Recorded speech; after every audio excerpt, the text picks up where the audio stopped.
Hey ho Pop Gengs!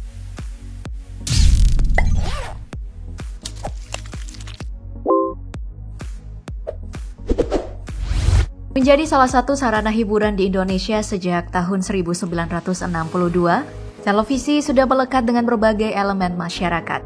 Mau muda atau tua, kaya atau miskin, televisi pernah menjadi satu-satunya sumber hiburan bagi kita semua.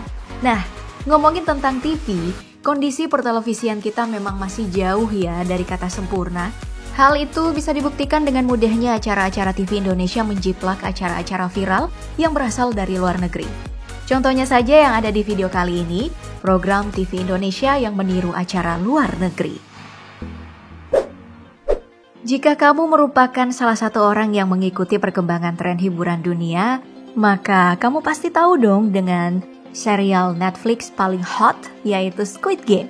Serial thriller yang bercerita tentang game mematikan yang diikuti sekumpulan orang ini memang berhasil menarik penonton, bahkan dianggap sebagai serial paling sukses di Netflix.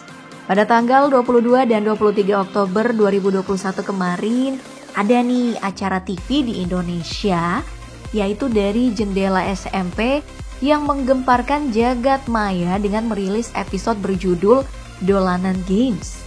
Seperti yang bisa kita lihat dari kostum, cara permainan, keberadaan eksekutor hingga papan nama yang memiliki angka, semuanya sangat mirip ya dengan Squid Game.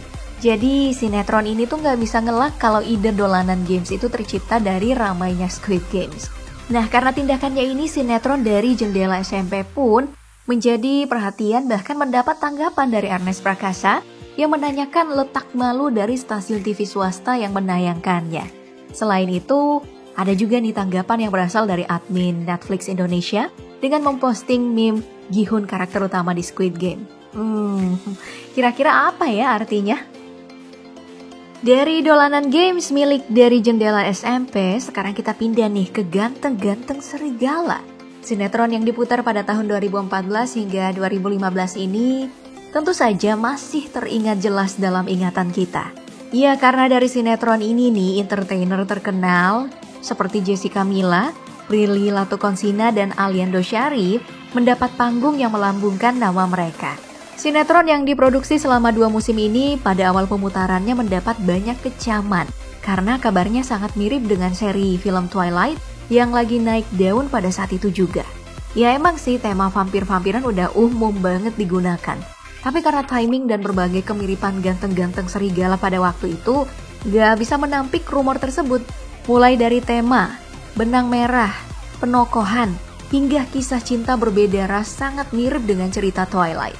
Bahkan bukan cuma itu sih, karena sebuah sesi foto film ganteng-ganteng serigala ini jelas menjiplak foto dari Twilight Saga.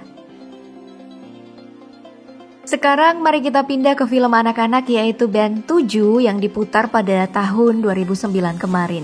Dari ceritanya, Band 7 ini mengisahkan seorang anak yang memiliki kekuatan super untuk berubah menjadi makhluk yang kuat. Mulai dari manusia api, manusia batu, manusia bersayap, dan masih banyak lagi perubahan yang bisa dilakukan oleh Band 7 ini. Dalam ceritanya, kekuatannya didapatkan dari sebuah sabuk yang diberikan oleh seorang pendekar sakti. Nah, dari ceritanya kamu pasti kebayang dong dengan film dari Cartoon Network yaitu Ben 10.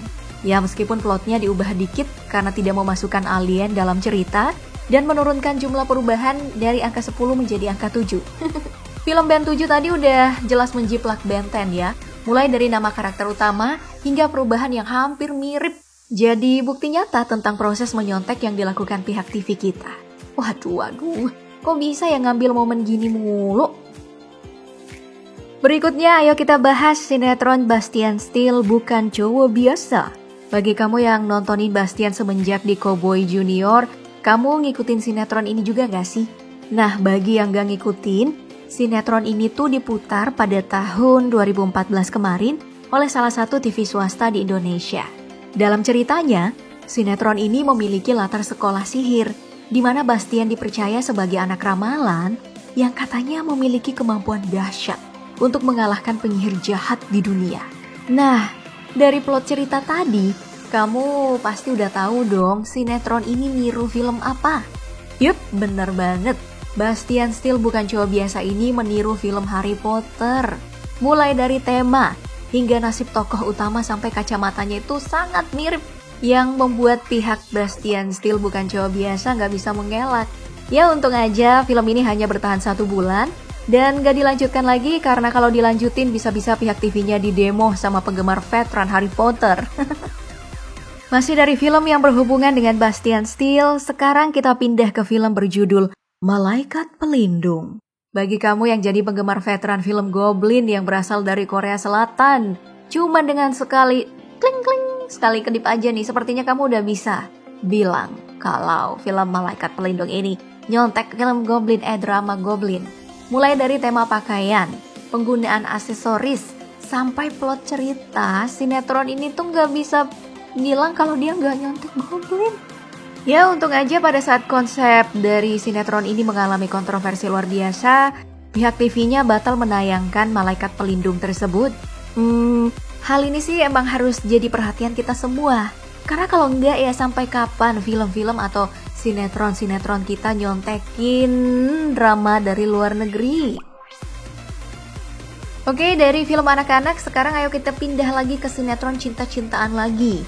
Sekarang ada nih sinetron Kau Yang Berasal Dari Bintang yang dibintangi oleh Nikita Willy dan juga Morgan Oey.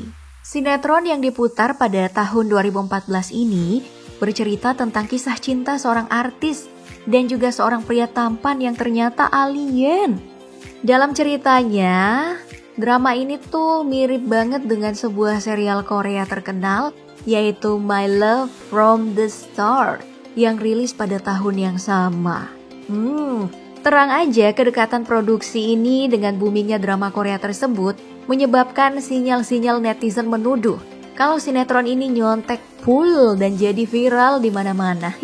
Bahkan pada pemberitaan tentang kasus nyontek ini bukan hanya media Indonesia yang ikut heboh nih, tapi media dari Taiwan, Cina, bahkan Korea juga ikut menuliskan hal yang sama. Nah, karena rumor jiplak-menjiplak ini menjadi heboh di mana-mana, akhirnya pihak TV swasta yang menayangkan sinetron tersebut menyerah dan menghentikan penayangan dan juga produksi sinetron tersebut.